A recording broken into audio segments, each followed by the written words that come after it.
Ako ang inyong Lolo Pael. At ako naman si Kabanong. At ito ang aming kwento.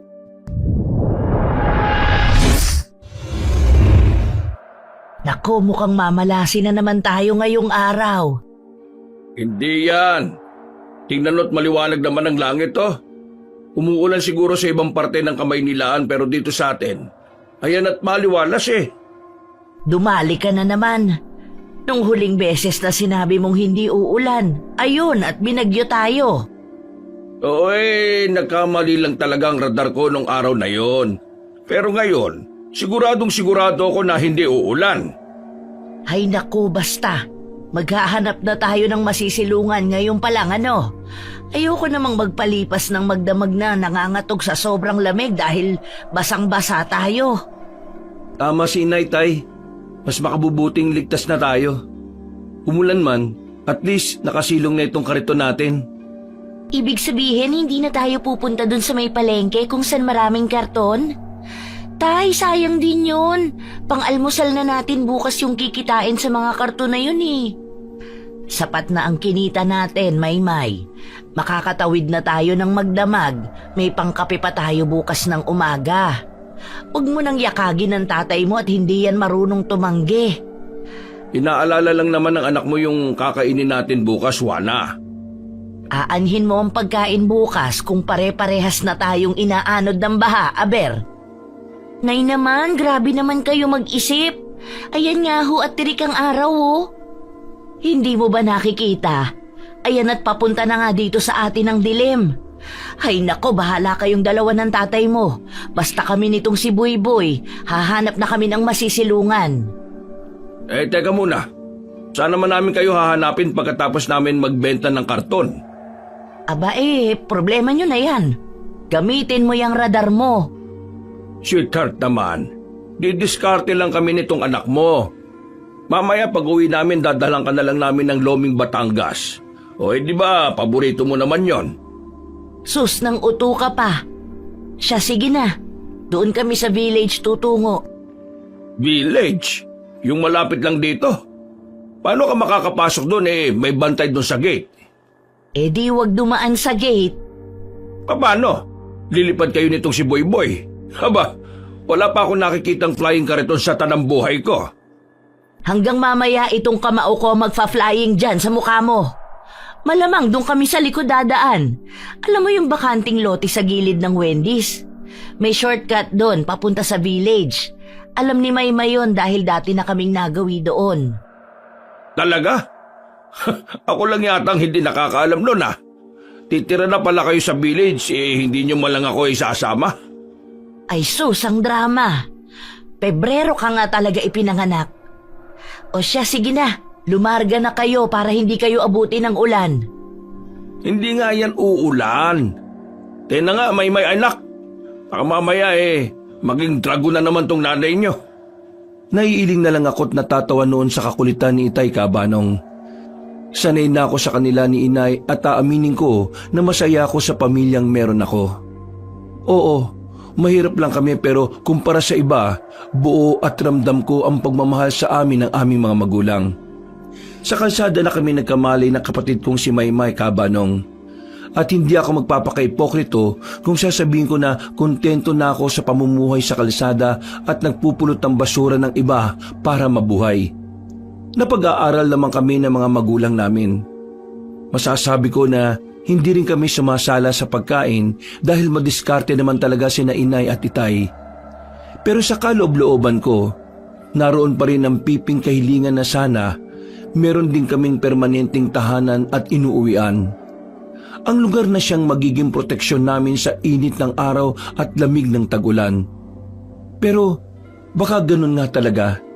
Hindi mo pwedeng makuha ang lahat at matawag na perpekto ang buhay mo. Nasaan na kaya sina Itay at Maymay, Nay? Hay naku, Boy-Boy. Huwag mong pakaalalahanin ng Itay at kapatid mo. Baka mamaya sarap na sarap silang nakaupo sa karinderya at humihigop ng mainit na sabaw. Tapos ikaw parang pusang hindi mapaanak dyan. Hindi ka mapakali. Hindi ko po talaga maiwasang mag-alala, Inay. Ang lakas kasi ng ulan. Para ka namang bago ng bago sa tatay mo. Balat kalabaw nga yun at hindi na tinatabla ng lamig. Si Maymay naman kahit nung maliliit kayo, hindi nagkasakit ang batang yon. Halika nga rito at tulungan mo ko. Ilawan mo tong nilalatag ko. Ay, o nga po pala, Nay. May nabili po ako mga katol kanina. Magagamit natin dito yun. Oo, pwede naman. Pero mas maganda pa rin na may kulambu tayo. Lalo na at masukal dyan sa likod. Kahit papano, kung may ahas man na makisilong din dito, hindi tayo matutuklaw. Kung sa bagay, Nay, mas komportable din po ako matulog kapag may kulambu tayo. Pakiramdam ko, kahit nasa kalsada lang tayo, may bubong tayo at bahay eh. Hindi kumibo si Inay, pero tiningnan niya ako saka ngumiti. Pero kahit sa liwanag lang na dala ng kandila, kita ko sa mga mata niya ang lungkot. Bigla tuloy ako nakaramdam ng guilt. Hindi ko dapat sinabi ang bagay na yon. Sigurado ako, kung gaano ko hinihiling na magkaroon ng bahay, masigit pa doon ang kagustuhan ni Inay na maibigay yun sa amin. Isang nakabibinging katahimikan ang namagitan sa aming dalawa. Mabuti na lang at biglang dumating sina Itay at Maymay. Agad ko silang sinalubong ng tuyong pamunas. Hindi pala uulan, Tay, ah. May problema na yata ang antena ni Itay. Baka tulad niya nagkaedad na din kaya humina na ang sagap. Ay kayo talaga. Ako na naman ang nakita niyong asarin. Palibasa, hindi niyo mapikon ng inay niyo eh. Naku, nandamay ka na naman, Tay. Basta, Nay, si Itay lang ang paluin mo, ha? Hindi kami damay dyan. Imposible. Hindi ako mapapalong ng nanay niyo dahil may pamintuan akong dala. Pamintuan daw. Tingnan nyo nga, wala naman tayong pintuan. Ay, oo nga pala. O edi, pasalubong. Sweetheart! Ang paborito mong Lomi Batangas. Ito naman sa'yo, Jetro, kanin at adobo. Ang dami kasing binigay na karton sa amin ng isang stall dun sa palengke. Bagong bukas lang sila. Parang mini grocery kaya ang dami talagang karton. May mga naiwan pa nga kami dun eh. Pinatabi na lang namin ni Itay kasi hindi na namin kaya. Pero bukas, sigurado makukuha namin yun. Marami-raming pera na naman yun. Ito nga pala yung natira na nadiskarte namin ni Maymay. Itabi mo na yan. Bukas dadagdagan ko pa yan. Aba, mukhang malaki-laki nga ang pinera nyo ah. Sabi ko naman sa'yo eh. Mabuti na lang pinilit ako nitong bunso mo. Oo na, pero bago yan, heto ang malinis na damit. Magbihis na kayo ng anak mo at malamig. Pagkatapos, sabayan mo kung kumain. Busog kasi kami. Kumain na kami ni Maymay bago ubuwi si Tart. Ganun ba? Ay siya sige, kami na lang ni Boyboy ang kakain. Maganda na po ko ng kakainin natin, Nay. Bago kami matulog ng gabing yon, ay nagkwentuhan muna kami ni na Itay at Inay ng paborito naming love story nila. Ang totoo ay kabisado na namin yon ni Maymay, pero hindi kami nananawang pakinggan yon ng paulit-ulit. Nakakatawa naman kasi talaga sila magkwento at nakakamangha. High school sweetheart sina Inay at Itay, pero nang matapos sila ng sekundarya ay sinubukang ipakasal si Inay sa iba. Huli niya na nalaman na ipinagbibili pala siya ng kanyang ama. Balak pa daw sana siyang ipadala ng nanay niya sa malayong probinsya para lang mahiwalay siya kay Itay. Kaya namang gabi bago ang nakatakdang pag-alis ni Inay, tuluyan silang nagtanan ni Itay at buong tapang na nagpunta sa Maynila. Sinadya nilang huwag maghanap ng permanenteng titirahan sa takot na baka matagpuan din sila ng mga pamilya nila. Simula nga noon ay hindi na daw alintana ni Inay ang hirap ng buhay basta't ang importante ay magkasama sila ni Itay. Ano ba yan?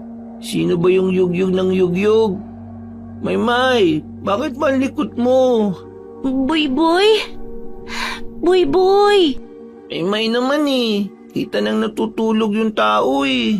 May tao, boy! Ha? Tao? Nasaan? Wala naman ako nakikita. Ang dilim-dilim eh. Nasa labas na. Sa gilid ng pintuan. Naku naman oh. Ang hilig mo kasi magbasa ng comics na horror eh. Yan tuloy. Imbis na tutulog ka na lang sa gabi kung ano-ano pa nakikita mo. Hindi. Totoo yung nakita ko. May tao nga. Nakakapote pa ngang itim eh. Kakainis naman to oh. Nandadamay pa eh. Ano bang gagawin ko? Bakit mo pa ako ginising? Tingnan mo. Baka mamaya mamamatay tao yun tapos hinihintay lang na makatulog tayong lahat. Ano? Mamamatay tao pala tapos gusto mo silipin ko? Gusto mo kong maunang patayin, ganon? Eh, hindi naman sa ganun. Ano kasi? Ay nako, eto na. Teka lang.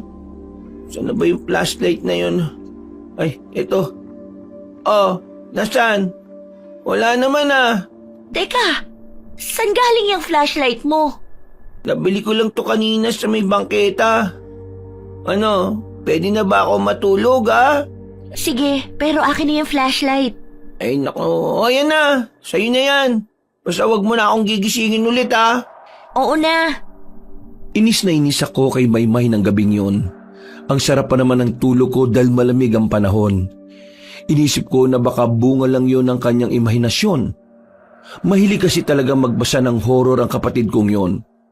Hanggang sa sumapit ang kinabukasan. Para sa pamilya namin, panibagong umaga na naman yun na kailangan naming itawid. Ang hindi namin alam, sa araw na yun din pala magsisimula ang bagong yugto ng aming buhay. Paano? Dito na lang muna kayong magkapatid ha. Maghahanap lang kami ng itay ninyo ng maaalmusal natin. Nasaan na nga ba yung lalaking yon? Teroy! Nasa likod yata, inay. Iilang daw po. Pauna ka na sa labas. Susunod ako doon. Siya sige. Oh, Buy-Buy, gisingin mo na yung si Maymay at iligpit nyo na yung mga gamit natin, ha? Para mamaya, pagkatapos nating mag-agahan, kaunti na lang ang aayusin natin bago tayo umalis. Kanina ko pa ho siya ginigising eh. Ayaw naman bumangon. Saka, puyat siguro siya, nay. Kung ano-ano kasi nakita kagabi. Nakita? Anong nakita? May lalaki daw ho dyan sa pinto. Inilawan ko naman ng flashlight. Wala naman ako nakita. Kababasa niya talaga yan ng comics, nay. Yan na nga ba ang sinasabi ko kababasa ng hindi maganda. Naaapektuhan na pati pag-iisip. O paano, mamaya mo nagisingin pagbalik namin. Ay, sige po, nay. Nauna ngang lumabas si inay nun. Ako naman ay bumalik sa pagkakahiga. Pero bago yun ay kinuha ko muna ang libro sa bag ko upang maghanap ng mababasa doon. Pero wala pang ilang minuto simula nang lumabas si inay ay narinig ko na ang malakas niyang pagtawag kay Itay. Nangunot ang noo ko at napabalikwas ulit ng bangon. Yung tono kasi ng tawag ni inay, aakalain mong may emergency. Dali-dali akong lumabas. Halos sabay na nga rin kami ni Itay noon. Naabutan namin si inay na nakasquat ng upo sa gilid ng pintuan. Tulala at titig na titig sa kung anumang bagay na naroon. Ano ba't parang nasunugan ka kung makasikaw dyan, sweetheart? Tignan mo to. Gumagalaw siya. Ano kaya yan? Kamunti ko na matapakan eh. Abay, paano natin malalaman kung tititigan mo lang yan? Ayan at nababalutan ng puting tele oh. Kung hindi mo yan tatanggalin, hindi natin malalaman ang sagot sa tanong mo. Ang dami mo namang sinabing damuho ka. Sige, tutal ikaw na ang nakaisip, di ikaw na ang gumawa. Tignan mo itong nanay mo, Buboy, oh. Mainit agad ng ulo eh. Kulang yata sa pampainit na lambing. Psst, ang bunga nga naman ito. Sa anak mo pa talaga? Oy, bakit? Ano ba yung sinabi ko? Parang kulang ka naman talaga sa mainit na yakap, sweetheart eh. Oo na, sige na. Tanggalin mo na yung nakabalot dyan. Uy, ano yun? Teka, tanggalin ko tong balabal na to. Sanggol? Nay, baby oh! Diyos na mahabagin. Sinong nag-iwan yan dyan? Mario, Joseph, kawawa naman. Ang lakas pa naman ng ulan kagabi. Ayan at basang-basa yung hinihigaan niya oh. Nay, ang cute to. Anong cute ka dyan? Nagugutom ka mo yan. Maya-maya lang iiyak na yan, tingnan mo. O dito ka na lang muna. Pasupsupin mo dyan sa'yo. Lalabas ako at bibili ako ng dadian at gatas ha. Ha? Siya sige, bilisan mo lang ha. Alam mo namang wala na akong gatas. Oo, mabilis lang ako. Agad namang ipinasok ni inay ang sanggol sa loob ng bahay. Doon ay matyaga niya itong nilinisan at pinalitan ng malinis na damit. Natatandaan kong t-shirt pa inay ang ginawa ng balabal dito pansamantala. Bukod kasi sa nakalagay lang ito sa parang basket, wala itong mga damit na extra doon. Noon ay hindi ko na nga pinagtuon ng pansin pa ang basket at sumunod na din kay inay sa loob. Noon ko lang napansin yung kakaibang balat sa noo ng baby. Pati na din yung bracelet na suot niya. At tama nga si inay Kabanong. Maya-maya pa kasi ay pumalaho na ng iyak ang sanggol kaya naman agad na itong pinadede ni inay. Base sa nakita kong reaksyon ng sanggol, para talaga siyang gutom na gutom. Saka pa lang yung tuluyang kumalma at unti-unting nakatulog. Dahil bunso ako sa amin ni Maymay, pakiramdam ko ay may kung anong kumurot sa puso ko habang pinagmamasdan ang kawawang sanggol.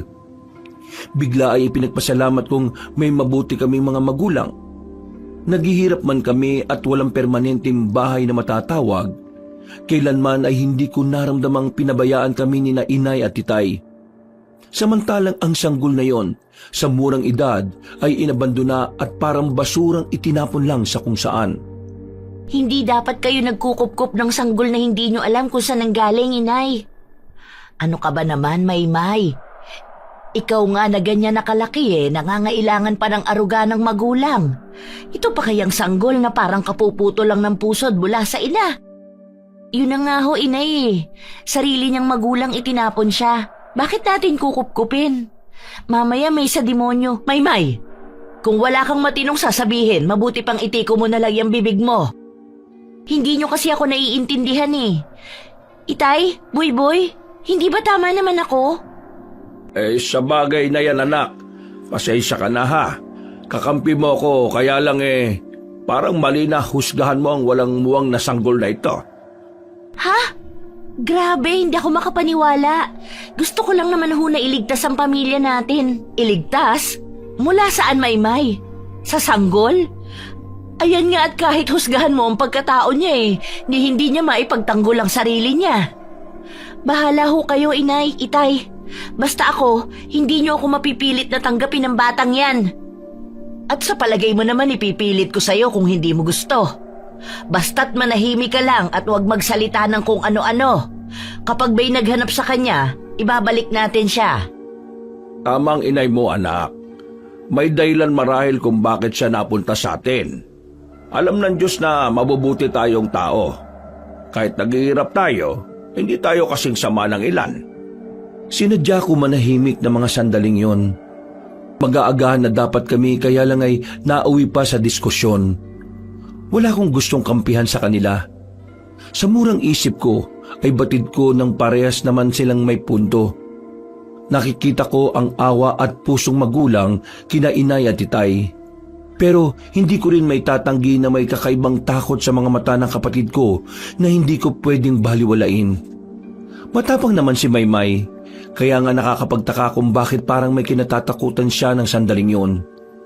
Nang masiguro ni inay na busog na ang sanggol, ay kami naman ni na Maymay at itay ang inasikaso niya. Tahimik na kami habang kumakain. Hanggang sa matapos kami ay dun palang muling nagsalita si inay. Dito na muna tayo pansamantala kahit 3 araw siguro.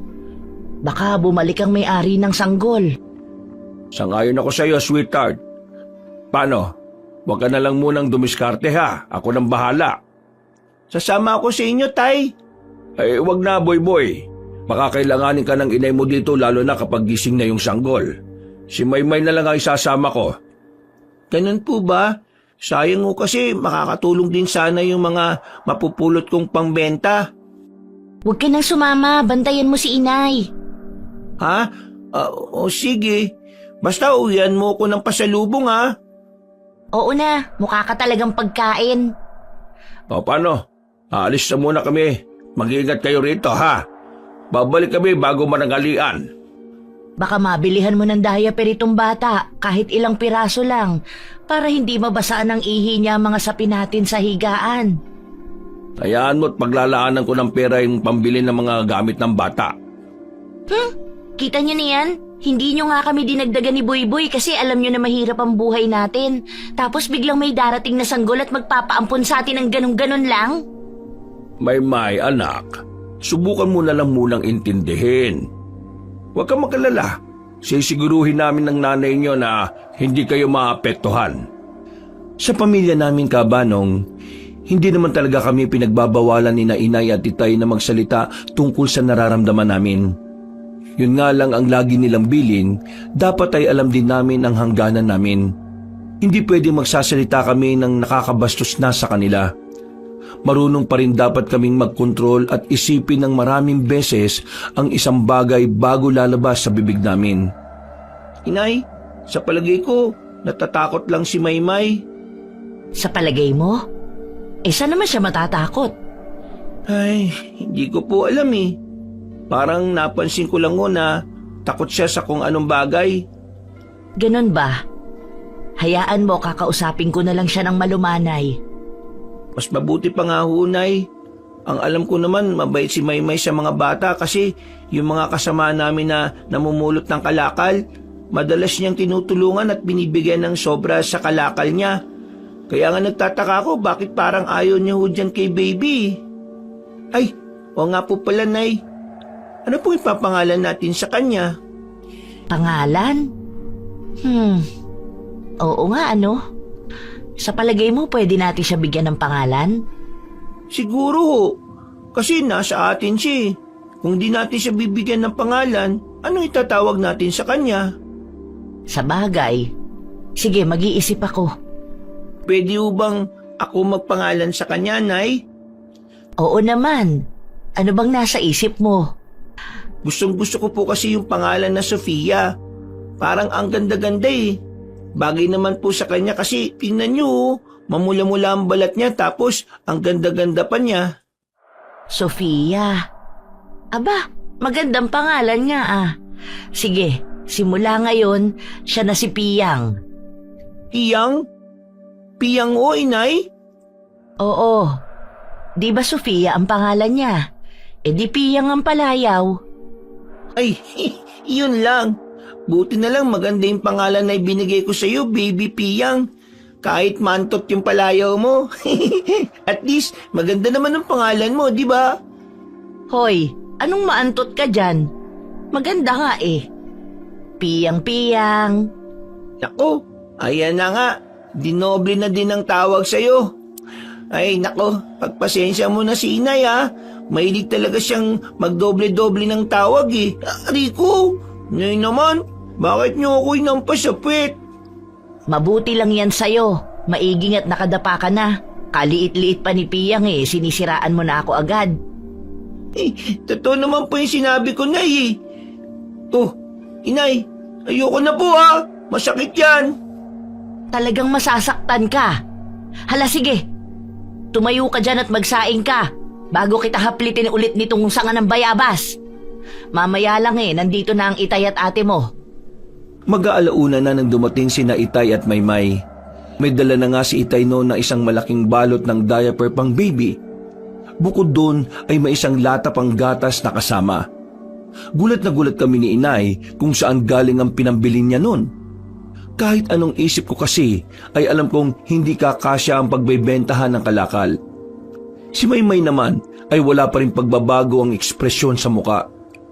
Bagamat hindi na siya mukhang galit, wala naman akong mabasang emosyon sa mukha niya. Isa-isa niyang inilabas mula sa plastik ang dala nilang ulam ni Itay. Agad na nagwala ang tiyan ko nang kumalat sa buong bayang pamilyar na amoy. Ulam na kay tagal ko ding inasam na matikman. Manok?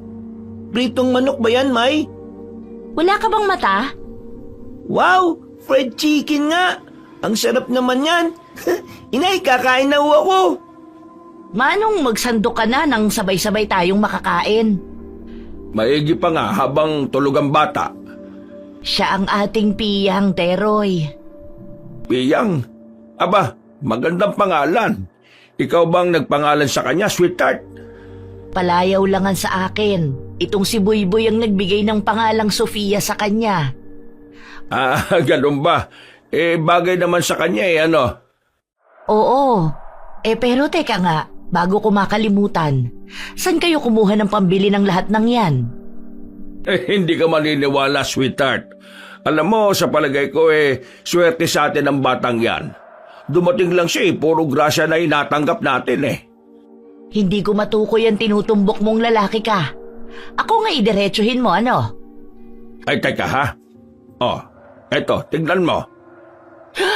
Ang kapal naman ng perang yan, Teroy! Nagnakaw ka ba, ha? Nang hold up?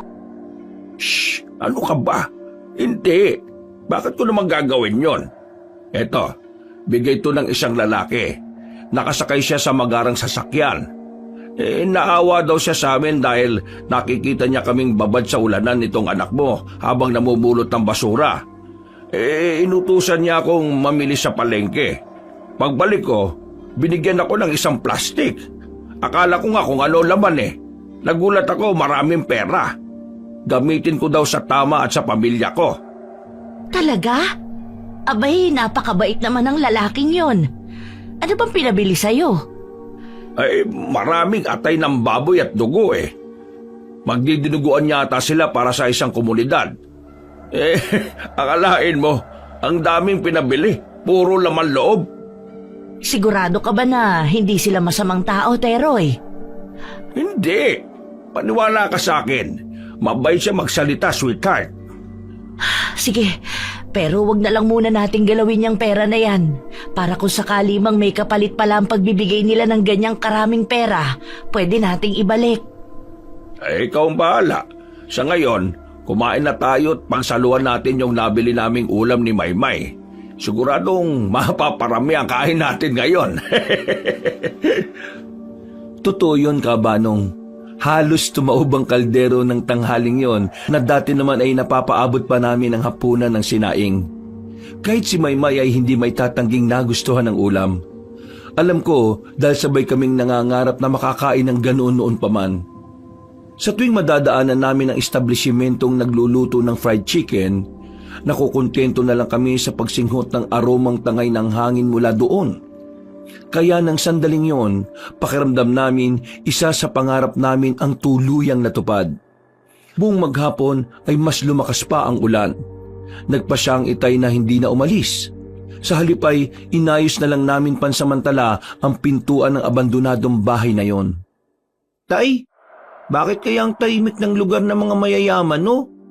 Tingnan nyo, bukod sa malinis dito, lahat sila nasa loob lang ng bahay nila. Hindi nagsisilabasan. Hindi gaya doon sa iskinita na madalas nating daanan kapag nagbebenta tayo ng kalakal. Kahit umuulan o mainit ang araw, ang dami-daming tao.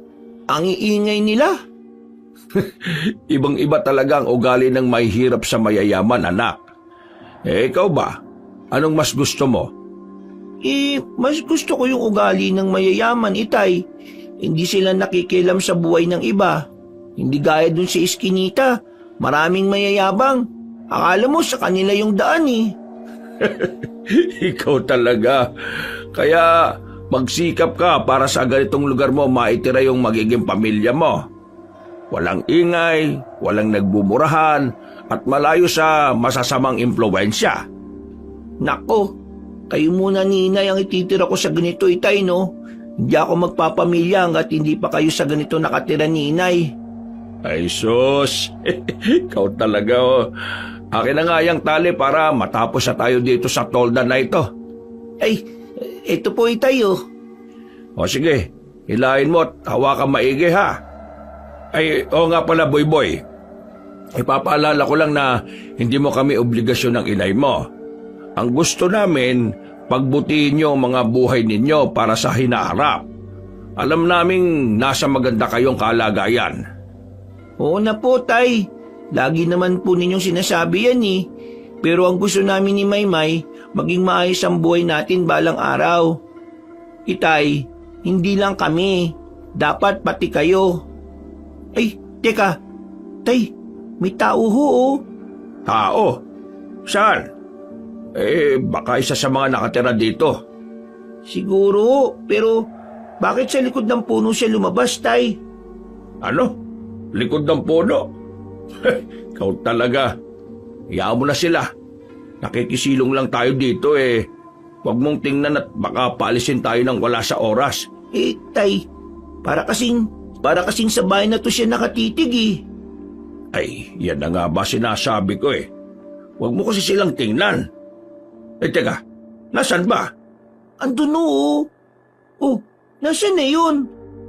Wala naman eh. Ikaw talaga oh. Ay nako, mabuti pa halika na sa loob. Pagsasaing pa tayo para sa hapunan eh. Kakamot-kamot na lang akong sumunod kay Itay Kabanong.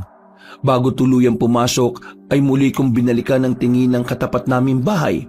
Doon nga ay nakita ko muli ang lalaking nakakapote ng itim. Sinubukan ko siyang kilalanin pero hindi ko magawa. Natatakpan kasi ang mukha niya dahil sa suot niyang hood sa ulo. Nakita ko siyang naglakad ulit pabalik sa malaking puno bago tuluyang naglaho doon. Kinabahan ako, Kabanong. Ewan ko ba pero pakiramdam ko may hindi normal sa kanya. Kalaunan ay ipinili ko na lang ang ulo at hindi na yon inintindi pa. Hindi ko kasi ugaling mag-isip ng kung ano-anong bagay lalo na kung ikatatakot ko lang yon. Nang lumatag na ang dilim ay nakahiga na rin kami at nagpapahinga. Pipikit-pikit na sanang mata ko nang bigla na lang umiyak si Piyang. Ano bang problema ng piyang na yan? Halika, kakargahin kita ha. Hindi kaya nagugutom ang bata, sweetheart? Ano ka ba naman, Teroy? Nakita mong kakapadede ko pa lang eh. Malinis na rin naman siya dahil pinalitan ko ng diaper. Baka nilalamig. Kung yakapin mo kaya siya sa dibdib mo, hindi ba't ganun yung mga sanggol? Eto na nga, kahit malamig nagsando ako para maramdaman niya ang balat ko. Teka, Teroy. Teroy, madali ka! Tingnan mo nga kung namamalikmata lang ako. Bakit? Anong meron? Yung noon niya, parang nakita kong kumislap sandali. Parang nagliliwanag na hindi ko mawari. Nagliliwanag yung noo? Paano mangyayari yun?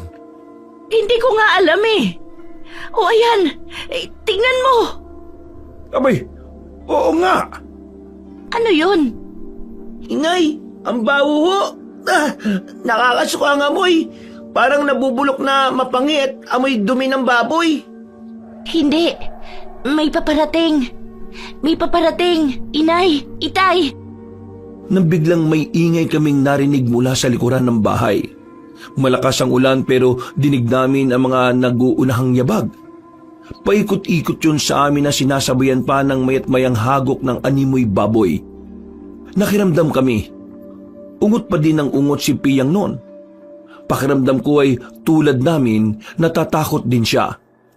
Halos mapasigaw naman ako nang bigla na lang may malamig na palad ang humawak sa braso ko. Si Maymay pala. Nang tingnan ko siya ay baka sa mukha niya ang pag-aalala at takot. Gayunpaman ay naroon pa din ang natural niyang tapang. Tatayo sana siya nang pigilan siya ni Itay. Sinabihan niya kaming huwag iwanan si Inay at Piyang. Ay, Diyos ko! Nanginginig ang bata, Teroy! Ano? Teka, huwag kayong lalabas dyan sa kulambo at titingnan ko kung anong mga yon. Asan ba yung ita ko, sweetheart? Nandyan sa kariton! Nasa dating lalagyan mo! Ano bang pinaplano mo, ha? Hindi maganda ang pakiramdam ko sa ingay na yun eh. Baka kung ano yung mga yun na bigla na lang pumasok dito. Kailangan natin maging handa. Ano ba kasi ang mga yun? Kailan pa nagkaroon ng galang baboy sa lugar na ito? Inay, Itay, ang baho ho. Naamoy niyo ba? Siguradong sa kanila yung galing. Bakit hindi ho tayo humingi ng tulong? Ayan at may kapitbahay naman tayo sa harapan. Ako nang hihingi ng tulong. Dito lang kayo. Teroy, mag-iingat ka. Baka mabangis na baboy ang nasa labas. Marahan ang naging paglalakad ni Itay papuntang pintuan nang bigla na lang yung lumagabog ng ilang beses. Malalakas na animoy binabayo ng kung sino mang nasa labas. Nakakapagtaka noon na parang walang nakakarinig. May katapat naman kaming kapitbahay at sobrang lapit lang ng bahay nila. Talantado ka! Sige! Pumasok ka dito ng tagpasin ko yung leg mo! Hindi mo malalapitan ang pamilya ko!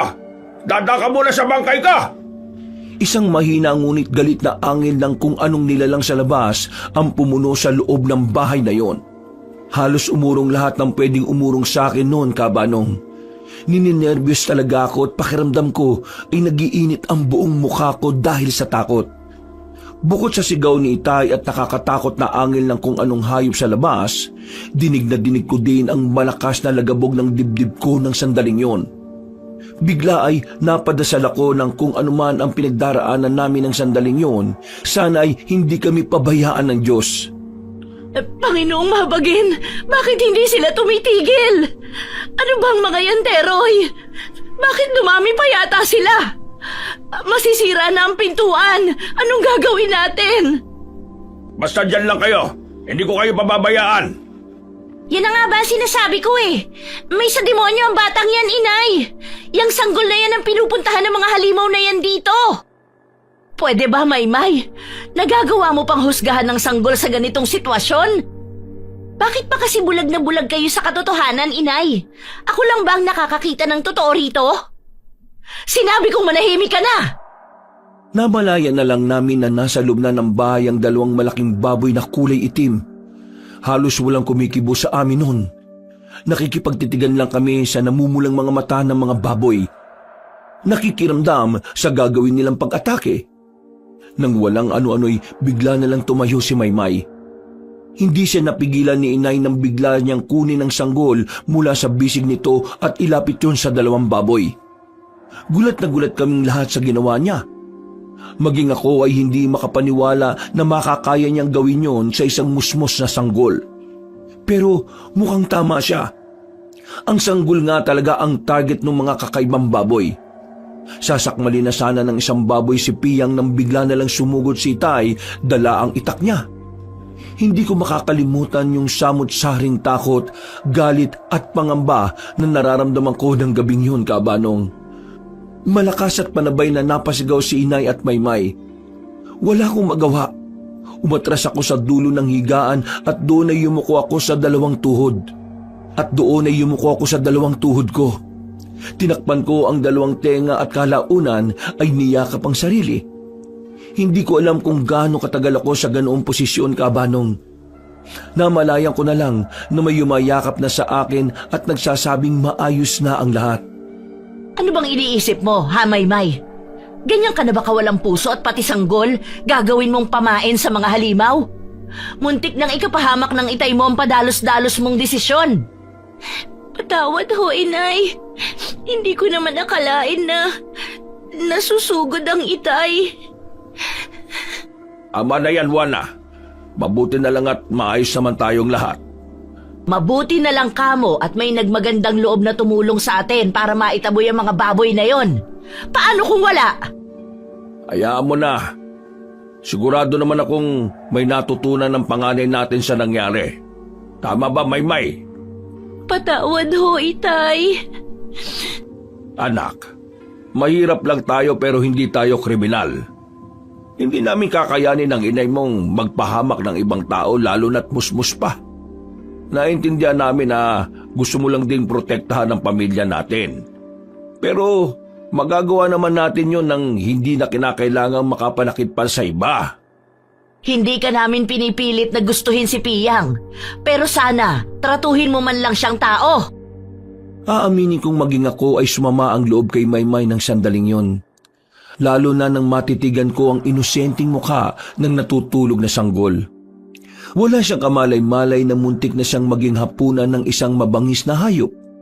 Sigurado ko na kung may nangyari man sa kanya, baka hindi ko nakausapin ang kapatid ko. Okay ka na ba, Boy? Nanginginig pa rin ang katawan mo. Giging okay na po ko, Inay. Hindi ka ba nahihirapang huminga? Hindi naman no, Inay. Natakot lang talaga ako. Akala ko kasi kung mapapano na si Itay at Baby. Hindi pa rin tayo pinapabayaan ng Diyos, anak. May pinadala siya para tumulong sa atin. Ay, oo nga po pala. Nasaan po yung sinasabi niyong tumulong sa atin? Gusto ko po siyang pasalamatan. Hindi ko nga rin alam eh. Sinundan niya yung mga tinaboy niyang mababangis na baboy tapos hindi na siya bumalik. Sana'y magpakita siya ulit sa atin nang makapagpasalamat man lang tayo. Sa palagay ko taga rito lang yun sa subdivision na ito. Paano pa natin makikita yon kung aalis na tayo rito? Hayaan mo na kung hindi. Alam niya naman na siguro na nagpapasalamat tayo sa kanya dahil sa kabutihan niya. Ang akala ko talaga, walang makakarinig sa pagiging natin ng tulong Tingnan mo nga't ang lalim ng sugat mong lalaki ka. Sigurado ka bang ayaw mong dalhin sa ospital yan para magamot? Sus, hindi na. Malayo to sa bituka. Ang mabuti pa, ipunin niyo na lahat ng gamit. Kailangan natin makalis dito sa lalo madaling panahon. Hindi na kami nakatulog ng gabing yon. Pagkatapos ng mga nangyari, ni isa sa amin ay walang dinalaw ng antok. Pagputok ng araw kinabukasan ay nilisan na namin ang lugar na yon sa takot na baka muli kaming balikan ng mga umatake sa amin ng nagdaang gabi. Sa daan ay nauna sina inay at itay. Tulak-tulak nila ang kariton kung saan komportable at safe na natutulog si Piyang. Habang kami naman ni Maymay ay nahuhuli. Wala kaming imikan. Pansin ko na tahimik din siya. Mukhang malungkot at pagkaminsan ay marahas na lang na napapabuntong hininga. Alam ko na hindi mo rin gustong gawin yon. Pero maling-mali kasi na ginawa mong pamain si Baby Piyang. Wala siyang malay. Hindi pa siya makakalaban. Hindi mo ako maiintindihan, Buy-Buy. Gusto ko lang naman protektahan ng pamilya natin. Kapag gusto mo nang magkwento sa akin, sabihin mo lang makikinig naman ako sa iyo Basta, ang alam ko lang, hindi yan normal na bata. Yung nagdala sa kanya, hindi yun tao. Ano? Anong ibig mo sabihin na hindi tao? Teka, nakita mo yung nagdala kay Piyang? Pero hindi na umimik si Maymay. Napansin ko na umiiwas siya ng tingin sa akin at parang naging aligaga ang mga mata.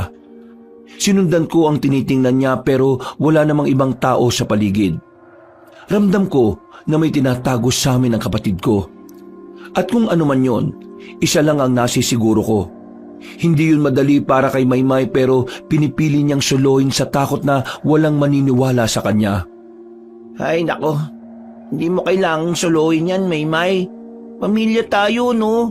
Saka, diba, bili ni na itay at inay na walang dapat sikreto. Iba ngayon, Buy-Buy. Paano sila maniniwala sa akin? Nabulaga na sila sa sanggol na yon. Pati nga ikaw Hindi ako bulag, May. Naaawa lang ako. Ganun na rin yon.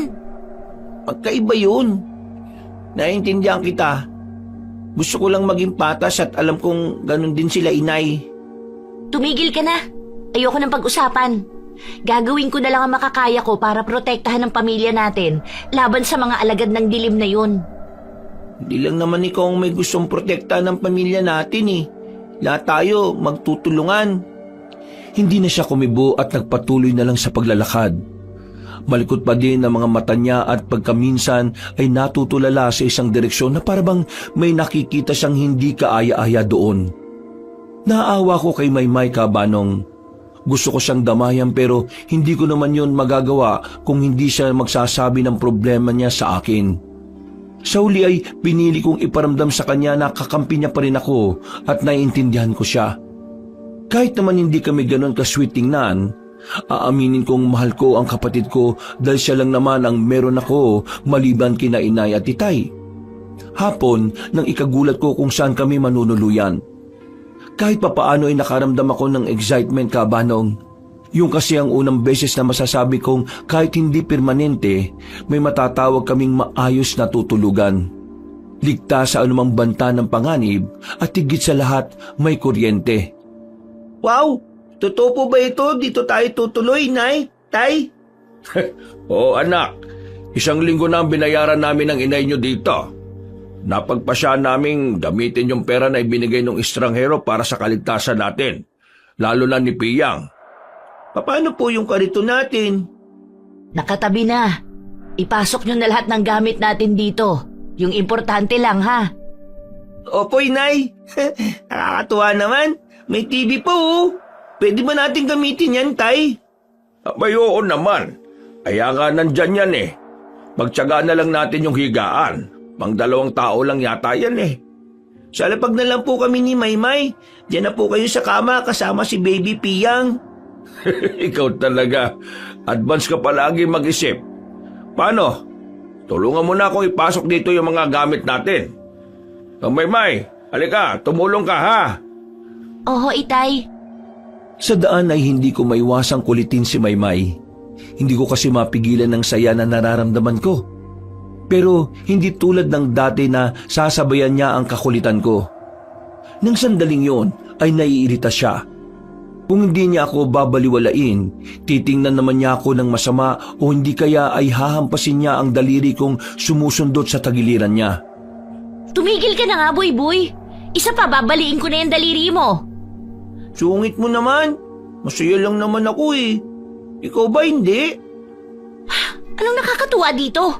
Kahit saan naman tayo magpunta, masusundan tayo ng mga halimaw na yon. Ano bang sinasabi mo? Maayos yung tutuluyan natin. Hindi butas ang bubong. May matibay na pintuan at mga bintana. Kahit sundan tayo ng baboy na yun, hindi na nila tayo basta-basta mapapasok. Saka, madaming tao. Baka bigla silang maging lechon kapag dito tayo inatake ng mga yun. Ewan ko sa'yo, puro kabiro. Ikaw naman tong pinakaduwag sa atin. Tumabi ka nga dyan. Bilisan mo na nang matapos na tayo. Sus, di mo pa aminin. Alam ko namang masaya ka, no? Mapapanood mo na yung paborito mong soap opera tuwing gabi. Hindi naman masasabing maganda ang lugar na yon. Ang totoo ay luma nang ang tingnan. Pero kumpara naman sa nakasanayan naming tulugan, masasabi kong di hamak na mas matino yun at para sa akin maganda at kumpleto sa lahat.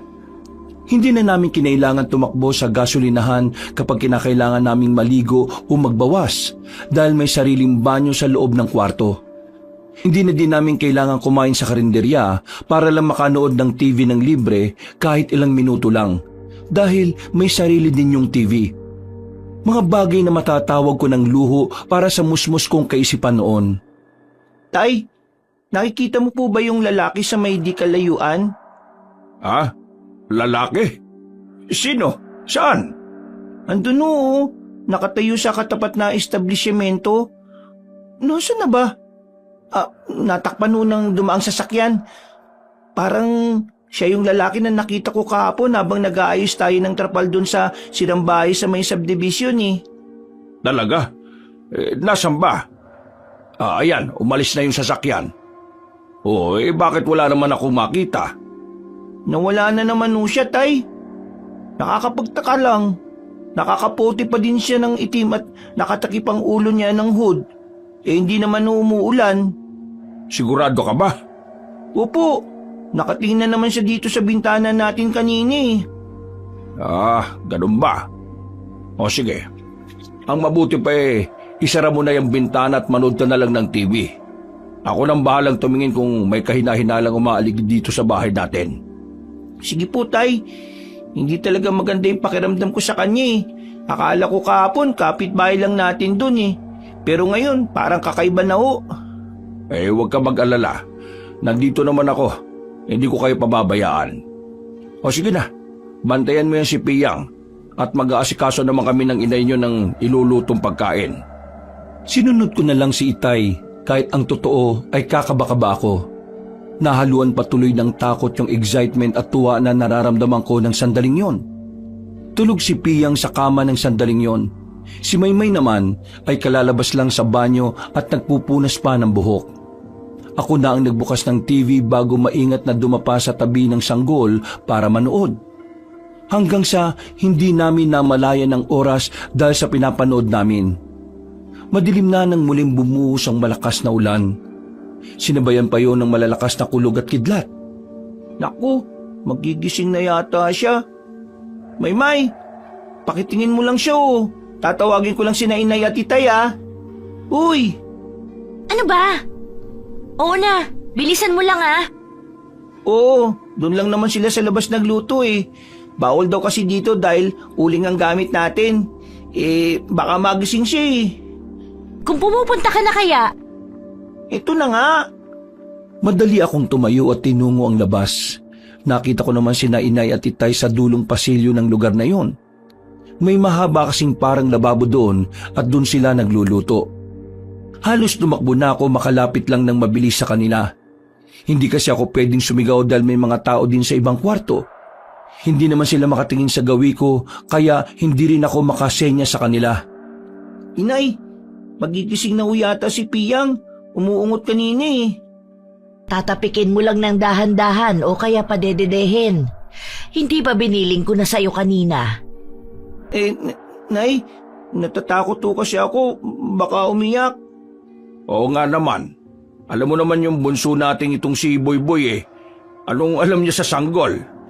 Iniwan mo pa siya kay Maymay? Diyos ko naman, Boy-Boy! Mabuti pa puntahan mo na, sweetheart. Ako na bahala dito. Sige na, sandali lang naman ito eh. Matatapos na din. Siya, sige. Ito na lang ang dadalhin ko dahil luto naman na din itong kanin. Isunod mo na lang yung ulam, ha? Oo na. Utusan mo na ding magsandok ng kanin yung anak mo para lumamig na, ha? Kakain na tayo pagpasok ko. Kahit may bitbit na mainit at medyo mabigat na bagay, ay bakas pa din kay inay ang pagmamadali. Malalaki ang hakbang niya kaya mabilis naman naming narating ang kwarto. Pero isang nakakagimbal na tanawin ang bumulaga sa amin ni inay pagbukas namin sa pintuan. Wala kasi doon si Maymay at ang sanggol. Mabilis na nilipag ni inay ang hawak niyang kaldero sa kapuno ng pag-aalalang naghanap.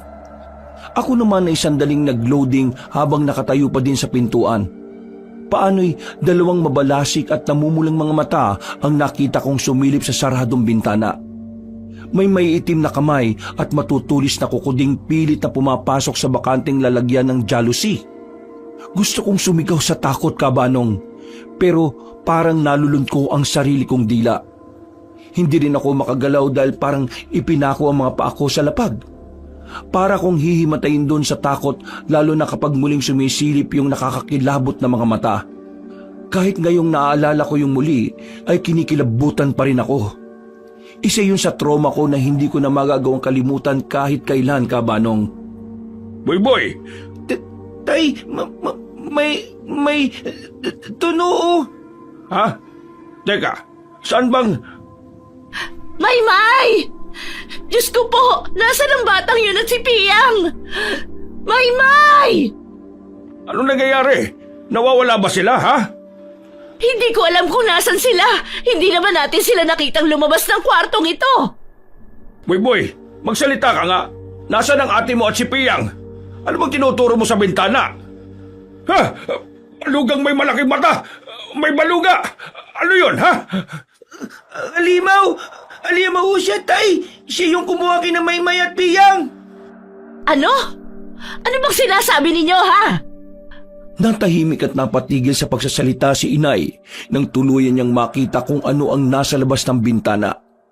Kalaunan ay pumainlan lang sa loob ng kwarto ang malakas at nakakatakot na sigaw ng nilalang. Pagbuka nito ng bunganga ay natanaw namin ang matutulis nitong mga ngipin. Pero hindi ko inaasahan ang susunod na ginawa ni Itay. Habang umaangil at nakanganga ang halimaw ay sinabuyan niya ng asin ang bibig nito. Kitang-kita ko kung papaano yun umusok. Habang yung angil niyang galit na galit ay dagling napalitan ng angil ng pagtangis. Mabilis itong kumilos na animoy hindi magkandaugaga kung paano papawiin ang sakit na nararamdaman. Hanggang sa tuluyan siyang mawala sa tapat ng bintana. Saka pa lang kami nakahinga na maluwag. Pero para makasigurong ligtas na kami, ay buong tapang na sumilip si Itay sa bintana at sinigurong wala na ang kung anumang nilalang sa paligid. Maya-maya ay may narinig silang malakas na iyak ng sanggol. Si Piyang! Iyak ni Piyang yun, hindi ba?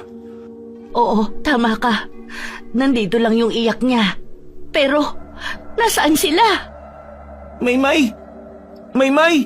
Wala na yung alimaw! Pwede na kayong lumabas ni Piyang! Alam kong nandyan ka lang at pinoprotektahan mo siya! Sa ilalim ng higaan. Naroon sila. Doon ko naririnig ang iyak. Oo nga, tama ka. Oh, ayan na si Piyang. Maymay, anak! Wala na ho ba yung halimaw na gustong makapasok dito, Itay? Wala na anak. Anong ginagawa niyo dyan sa silong? Naisip ko po kasi kapag may nangyari sa kanya, baka ilagay niyo na naman ang sarili niyo sa panganib.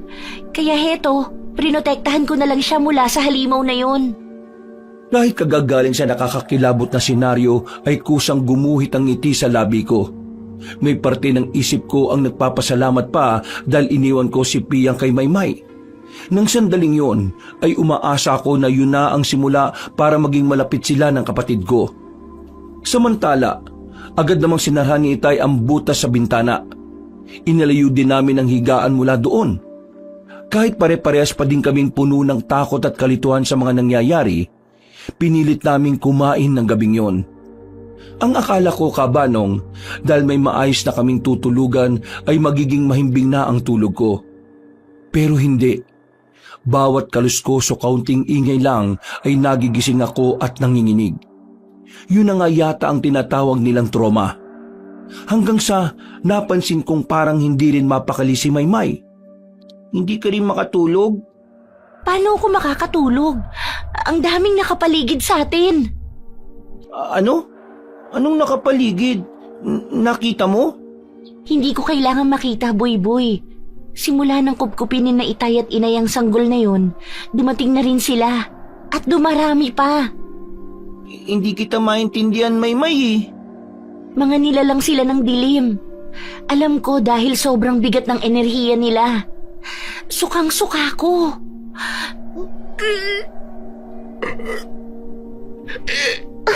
Maymay! Mabilis akong tumayo noon at sinundan ko siya. Hinaplas ko ang likuran niya dahil nagsusuka talaga siya. Mula sa kusina ay napansin kong unti-unting natatanggal yung karton na hinarang ni Itay sa butas ng bintana. Tila may kung anong kumukutkot doon. Panabay na nanlaki ang mga mata at bibig ko. Namalayan ko na lang na nilapitan na yun ni Maymay at tinagisa ng asin. Hindi ko alam kung anong oras na yun. Basta ang alam ko, malakas pa din ang ulan. Kulog at kidlat. Sina Inay at Itay ay mukhang nahihimbing naman. Gayon din ang sanggol. Bagong mahiga ay naisipan kong silipin si Piyang. Malungkot akong napangiti. Aminin ko man o hindi ay nagdududa na din talaga ako sa tunay na pinagmula ng sanggol. Babalik na sana ako sa higaan nang bigla na lang may kumalabog ng malakas sa bubungan. Kasabay noon ay nagising si Piyang at napansin ko ring parang kumislap ang noon niya. Eksakto kung saan naroon ang kakaibang balat. Nandyan na naman sila. Ano bang kababalaghan nito, Teroy?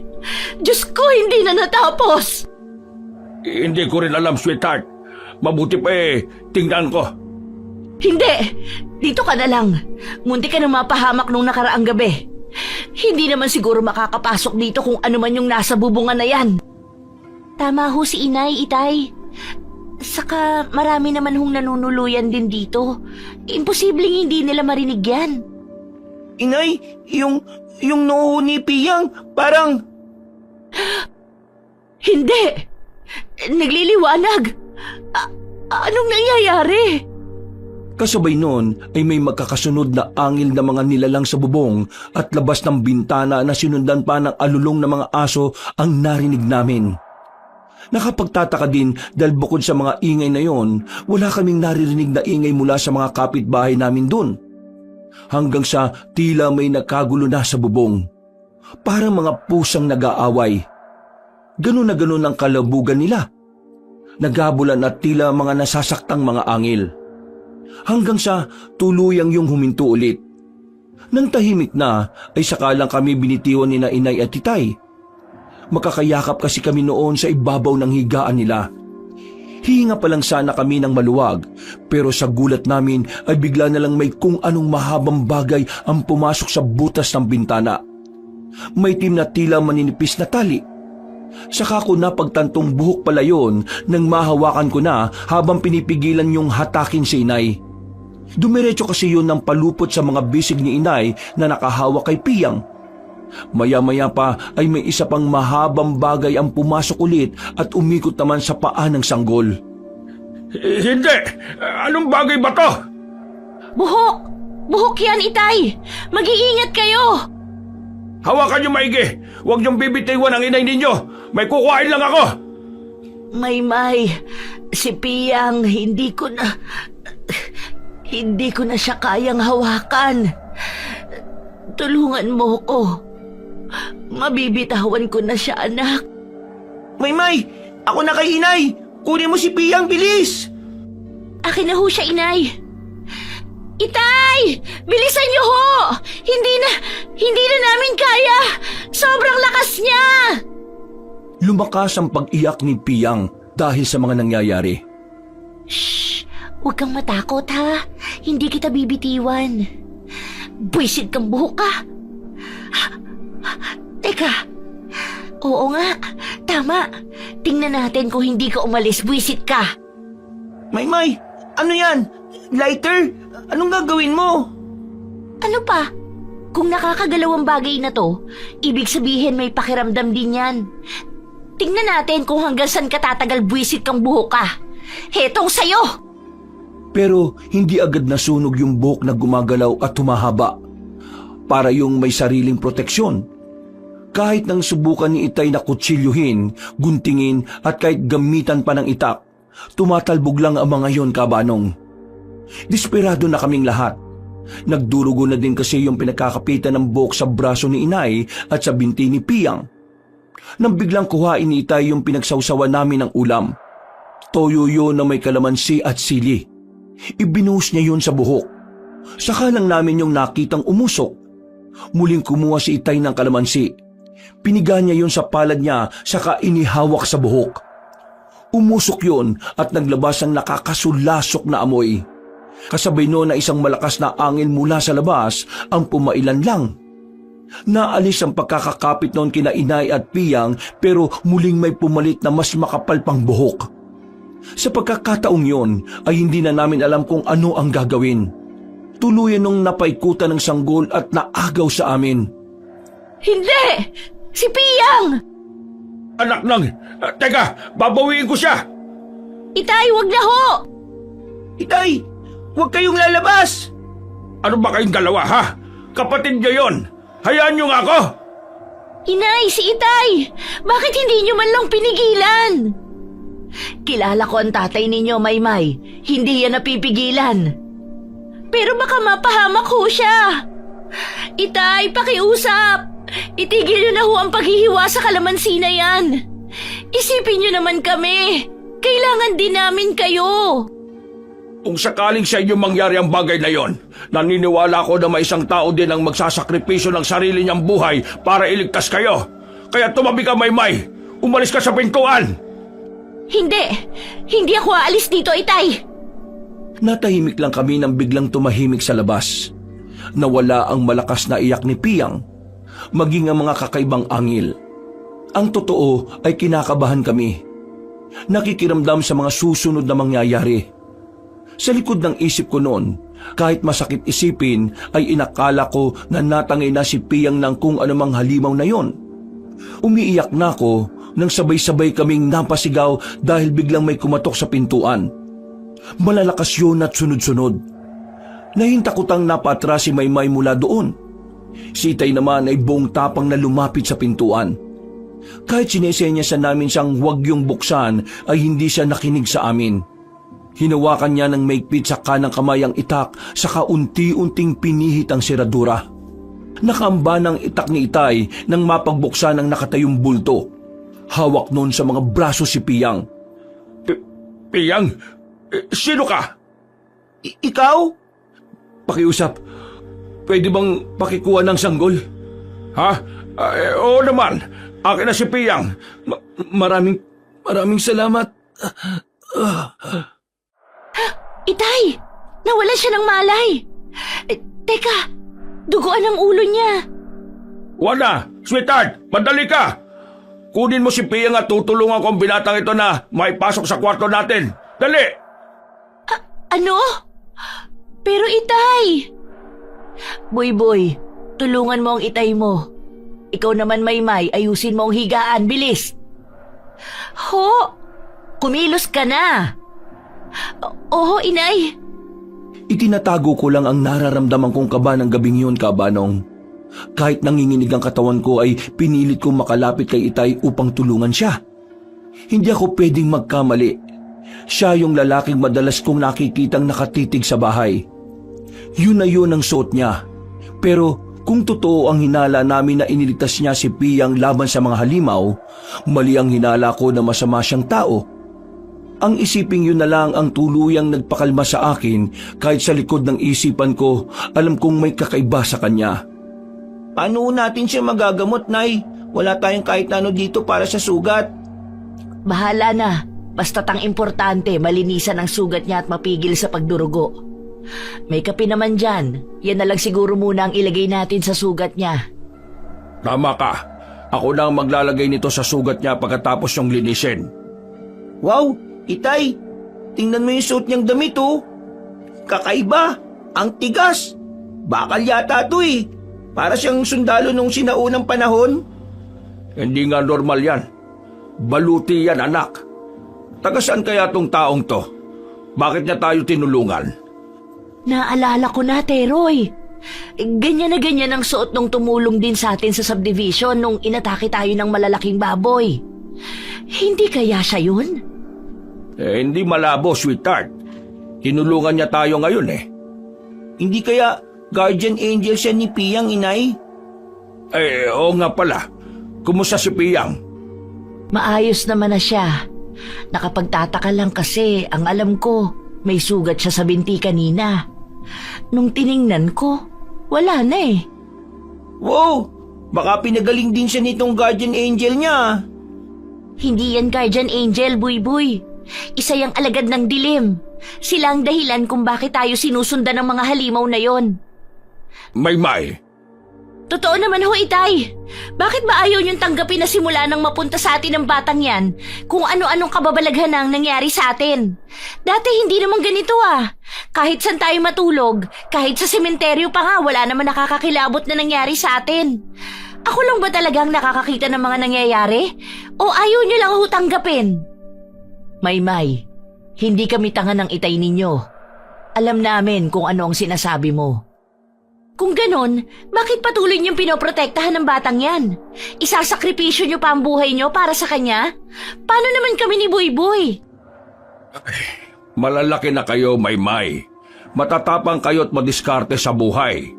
Sadyang hindi ganun kasama mga magulang niyo para abandonahin ang sanggol sa ikalawang pagkakataon. Itinapon na nga siya ng mga magulang niya eh. Iiwan pa ba natin siya? Pasensya na kayo kung nadadamay kayo, ha? Siguro, mas makakabuti kung dadalhin na lang natin sa simbahan si Piyang.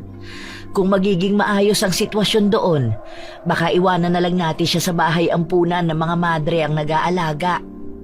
Bahala na. Basta't ang kailangan naming siguruhin ang Itay ninyo, ligtas siya sa pag-iiwanan natin sa kanya. Sa ngayon, pwede bang magtiis na lang muna tayo at magtulungan? Nagkatinginan kami ni Maymay. Sa unang pagkakataon ay nakita ko ang kapayapaan sa mukha ng kapatid ko. Maging ako, yun ang nararamdaman. Malungkot man pero sa palagay ko, ayun na din ang pinakamainam na solusyon. Buong magdamag ay wala nang gumambala sa amin. Naalimpungatan lang ako nang maramdaman ko ang parang may mga matang nakatitig sa akin. Pagdilat ko ay hindi nga ako nagkamali. Nasa paanan namin yung lalaking sugatan. Nakatayo at mataman lang na nakatitig sa amin. Napasigaw pa nga ako dahil sa gulat. Nakatalakbong na naman kasi ang ulo niya ng hood ng suot niyang kulay itim na kapa. Gising ka na pala, iho. Kumusta pakiramdam mo? Maayos na ho. Pasensya na at naabala ko yata yung tulog niyo. Nako, hindi naman. Ang totoo hinaantay nga talaga kitang magkamalay. Nakaidip lang ako. Teka, yung sugat mo parang nasa na? Gumaling na ho. Ano ka mo? Paano nangyari yun sariwa pa yung kanina? Ganun ho talaga. Sa oras na makapagpahinga ko, kusa na rin ho yung gagaling. Ha? Ganun ba? Oo nga pala, nagugutom ka ba? Hindi ho.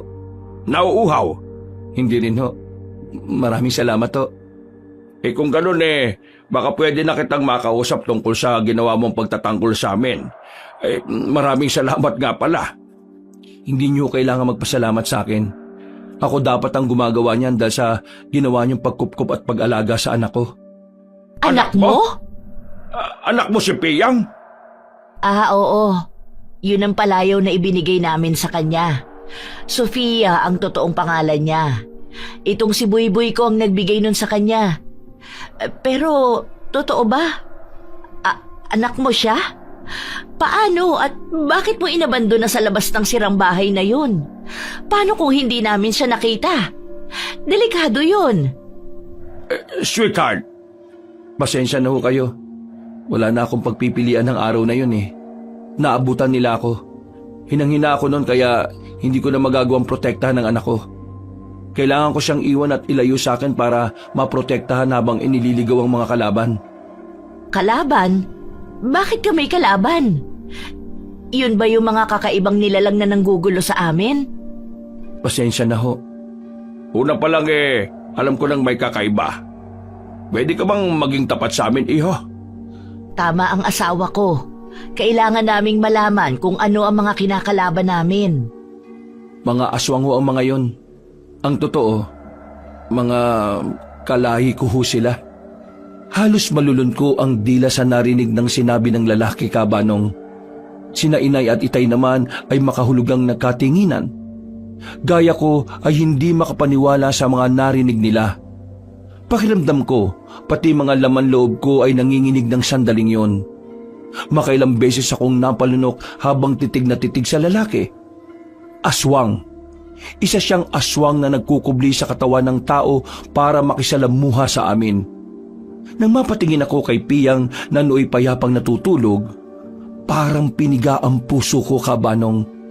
Hindi ko matanggap na ang ganong kaamo at kagandang muka ay may ikinukubling dugo ng isang halimaw.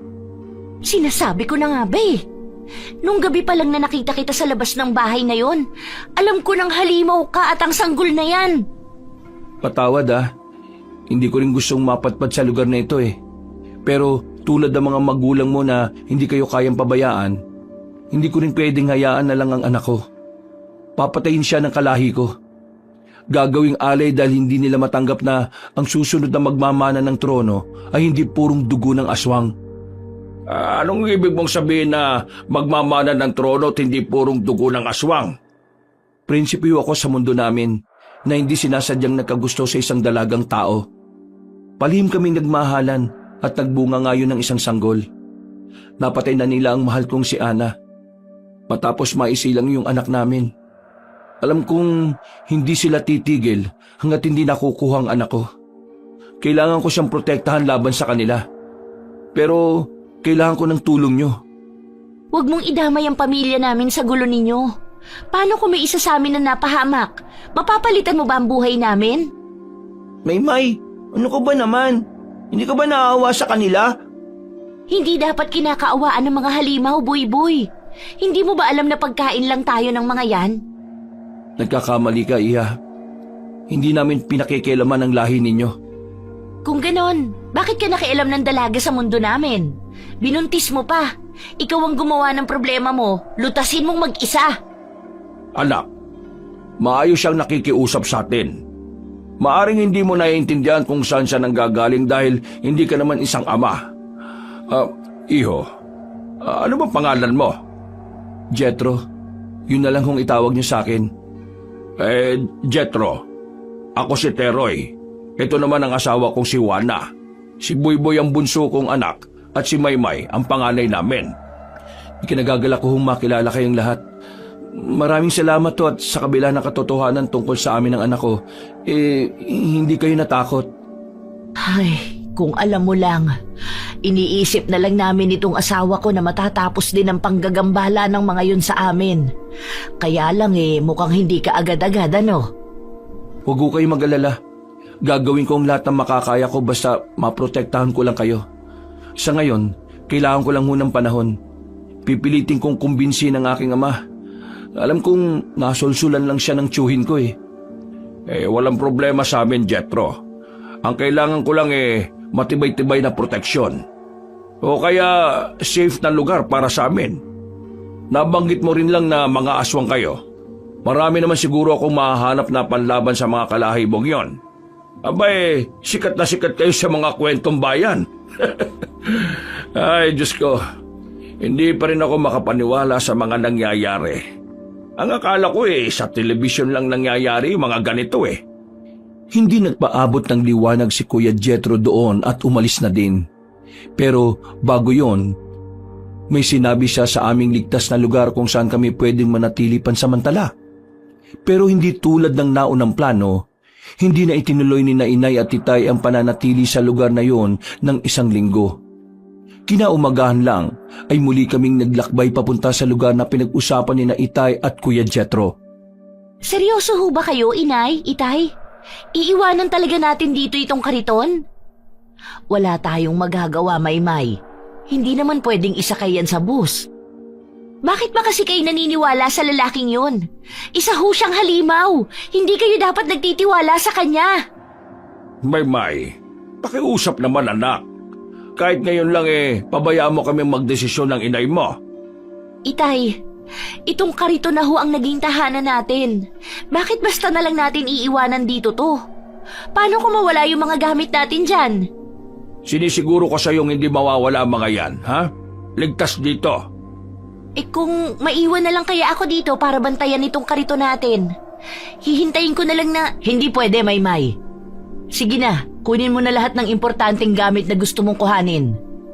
Sasama ka sa amin, walang maiiwan dito. Walang nagawa si Maymay kung hindi ang sumunod kay Inay. Iba na kasi ang tono ni Inay noon. Mas istrikto pa siya kay Itay at aaminin kong mas nakakatakot siyang magalit. Ramdam ko ang pagtutol sa bawat kilos ng kapatid ko. Sinubukan ko siyang lapitan at pagaanin ng loob pero nainis lang din siya sa akin. Ang totoo ay hindi ako sanay na may samaan ng loob ang bawat isa sa amin, Kabanong. Hindi kasi talaga yun nangyayari noon. At si Maymay, sa edad na 15, ay talagang marunong siyang mga tuwiran at ipaglaban ang para sa kanya ay alam niyang tama. Hindi naman kalayuan mula sa pinanggalingan namin ang bayan kung saan kami bumaba. Mabundok nga lang ang lugar na yon at isa sa mga bundok doon ang inakyat namin. Hindi naman kataasan at narating namin ang tinutukoy ni Kuya Jethro na isang treehouse. Doon ay kumpleto na ang mga gamit. Nakita rin namin ang ilan sa mga sandatang panlaban sa mga aswang. Totoo nga. Nakakalungkot lang at hindi na nila nagawang tirahan ng lugar na ito. Nakakapanghinayang. Pinagandaan talaga nilang dalawang pamumuhay malayo sa kanya-kanya nilang pamilya, no? Parang tayo, sweetheart. Nga lang sina Jethro at Ana sadyang hindi pinalad. Nakakalungkot na kwento ng pag-ibig. Ay, sinabi mo pa. Hindi bale. Siguruhin na lang natin na magkakasama ang mag-ama kahit wala na si Ana. Lalo na itong si Piyang. Dapat lumaki siya sa isang masaya at ligtas na paligid. Matibay ang bahay na yon, Kabanong. Tunay na nakakamangha. Gawa sa makakapal at hindi basta-bastang kahoy. Sa isip ko noon, ayun na ang pinakaligtas na lugar para sa amin. Pero nagkamali ako. 3 magkakasunod na gabi sa magkakaibang lugar, talagang hindi kami nilubayan ng mga halimaw. Mas malala nga lang ang gabing yon dahil may mga lumilipad na paikot-ikot sa bahay.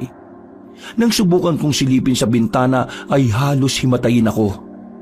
Nakakatakot ang mga itsura nila. Pero nakakapagtaka ay hindi nila magawang lapitan ng bahay. Mag-iingat ka sa gagawin mo, Teroy. Ano ka ba naman, sweetheart? Nandito lang tayo sa loob ng bahay sa kakapa, ninervyos ng kanyan. Mas malala nga yung nandun tayo sa subdivision Talagang wala akong sandata. At ginawa mo pang nakakatawa ang sitwasyon ngayon? Ayan at nagkalat sila sa labas. Ninenervyos ako dahil sobrang taas ng bahay na to. Paano kung... Hindi tayo mapapano. Maniwala ka, ha? O kayo, bilisan niyo ang pagbabalat ng bawang. Itay, gusto kong gamitin itong tirador. Akin na lang mo ito, ha? Aba, kaya mo ba? Kailangan mong buksan ng bintana para gamitin yan. Kaya ko, Itay. Huy, sigurado ka ba sa sinasabi mo? Sinabi na ngang oo eh. Oras na para lumaban tayo. Ha? Saan ka naman humugot ng tapang mo, ha? Kay Kuya Jethro, ang angas niya kaya. Sus, kaya pala halos maihika nung malaman mong aswang siya. Hindi ah, ikaw nga yung galit na galit eh. Ano ba kayong dalawa? Nagagawa niyo pa talagang magtalo? Tayo na ho, inay, sa loob ng kwarto. Kaya na nila Itayan at Buyboy. Tama ang anak mo, sweetheart. Kami na dito, sige na. Nang maisuot ni Itay yung magiging proteksyon niya sa katawan, lumabas na siya dala ang buntot pagi. Ako naman ay ginamit ang tirador. Yung bawang ang ginawa kong pinakabala saka ako tumapat sa bintana. Tinarget ko yung mga palipad-lipad na animoy malalaking paniki doon. May ilang beses na wala akong natamaan. Pero nang may isa akong masapol ay nakita kong halos mangisa yun sa ere bago nahulog. Hindi ko inaasahan ang sumunod na nangyari. Biglang sumugod yung mga kasamahan niya. Mabuti na lang at mabilis kong naisara yung bintana. Nga lang ay naiwan ko si Itay sa labas. Sa ilang sandali ay para akong naniga sa kinatatayuan ko. Susunod sana ako kay Itay at lalabas ako pero mabilis niya akong pinigil. Walang patid niyang hinampas ang buntot pagi ang bawat nilalang na lumalapit sa kanya. Pero sadyang marami ang mga yon. Hanggang sa inakala ko mawawala na sa amin si Itay, isang mas malakas na nilalang ang bigla na lang lumapag malapit sa kinaroroonan niya. Sa kamay ay may bitbit itong isang bagay na nang makita ng mga kalaban ay mabilis silang nagpulasan. Kuya Jethro, ikaw nga kuya, ano yung hawak mo? Ulo ba yan? Pasensya na kung kailangan mo pang makita to, Buyboy. Oo, ulo ito ng tsuhin kong ganid.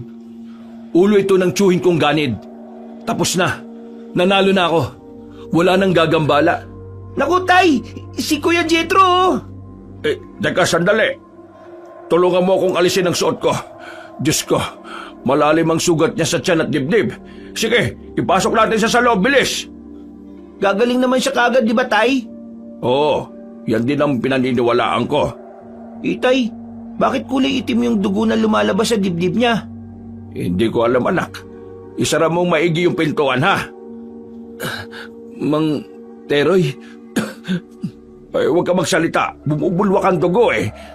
bilang kapalit ng kalayaan ng anak ko, isinusuko ko na ang trono ko at ang mutya matapos kong mapatay ang tiyuhin ko. Heto, tanggapin niyo ang munting regalo ko. Pakiusap, palakihin niyo sa isang masaya at ligtas na lugar si Sofia. Pakisabi na mahal namin siya ng kanyang ina. Ano po sinasabi mo, ha? Pilitin mo mabuhay para sa anak mo, Jethro. Ikaw ang dapat na nagsasabi niya sa kanya. Masaya ho akong susunod kay Ana. Nagawa ko, magiging ligtas na ang anak namin. Maraming salamat ho sa inyo, Mang Teroy. Tapusin niyo na ho yung paghihirap ko. Eto, isaksak niyo na sa dibdib ko. Pakiusap. Si Jethro na ang humawak sa kamay ni Itay noon at saka idiniin sa sarili niyang dibdib ang maliit at kulay gintong kutsilyo. Unti-unti ay naging usok at itim na abo ang katawan ni Kuya Jethro. Tahimik akong lumuha ng sandaling yon, Kabanong. Sa napakaikling panahon na nakilala ko si Kuya Jethro, pakiramdam ko ay nagkaroon ako ng isang mabait na kuya. Kaya naman sa tapat ng abo niya ay nangako ko na poprotektahan ko si Piyang sa abot ng aking makakaya. Dito na ho tayo titira? Paano yung... Huwag ka mag-alala, anak. Iuuwi namin dito ni Buyboy yung kariton natin. Nagkasundo na kami ng inay niyo na dapat siguro magkaroon na tayo ng permanenteng bahay na mauuwian. At ito na ngayon. May malapit na eskwelahan sa ibaba, konting lakad lang. Isa pa, napakaganda sa lugar na ito. Payapa at tahimik ang pamumuhay. Ano sa palagay ninyo? Sa akin, ayos lang ho, inay. Ang importante, magkakasama tayong lahat. Pwede naman akong maghanap na ulit ng mga bagong kaibigan sa ibaba ng bundok eh. Ikaw, Maymay. Ay, oo nga pala. Eto, binilang kita ng nauuso ngayong gamit. Ho? Teka, Cellphone ho ba yan, Itay?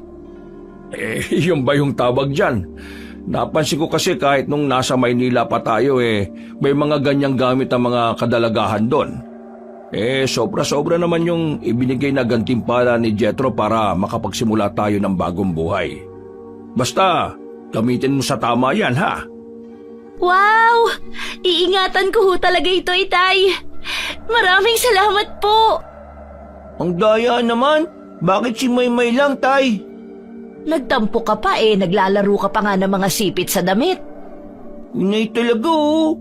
Mas gusto ko silang tau-tauan eh. Kaya nga yun na lang muna ang atupagin mo. Si Maymay dalaga na yan. Dalaga na ba yan, Nay?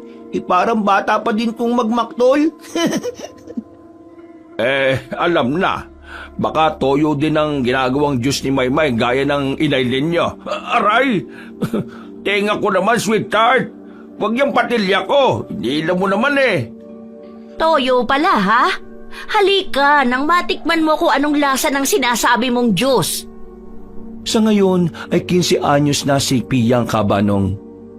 Pakisang maganda, masiyahin, mabait at may takot sa Diyos na tulad namin ni Maymay. Ni minsan na hindi namin pinaramdam sa kanya na iba siya. Sa awa ng Diyos ay hindi rin namin nakikitang apektado siya ng kakaibang lahi na meron siya. Mas close na nga ho pala sila ngayon ni Maymay kumpara sa akin. Nakakasundo kasi sila sa napakaraming bagay lalo na sa pangaasar sa akin. Maayos na ang buhay namin sa kasalukuyan. Nakatapos na si Maymay ng kurso niyang education habang ako naman ay tinatapos pa ang napili kong kursong criminology. Hindi madali ang naging dahilan ng malaking pagbabago sa buhay namin. Pero aaminin kong ipinagpapasalamat ko ang karanasang yon. Hindi lang dahil sa gantimpalang nakamtan namin, kung hindi dahil alam kong hindi lahat ng tao ay nabibigyan ng pagkakataong maranasan ng ganon. Tunay na kapag mabuti ang hangarin sa pagtulong, ibabalik ng doble o triple pa ng mundong ito ang kabutihan sa iyo. Hanggang dito na lang ang may babahagi ko sa inyo, Kabanong. God bless po sa inyong lahat ng inyong mga tagapakinig. Wakas, wakas, wakas, wakas, wakas, wakas, wakas.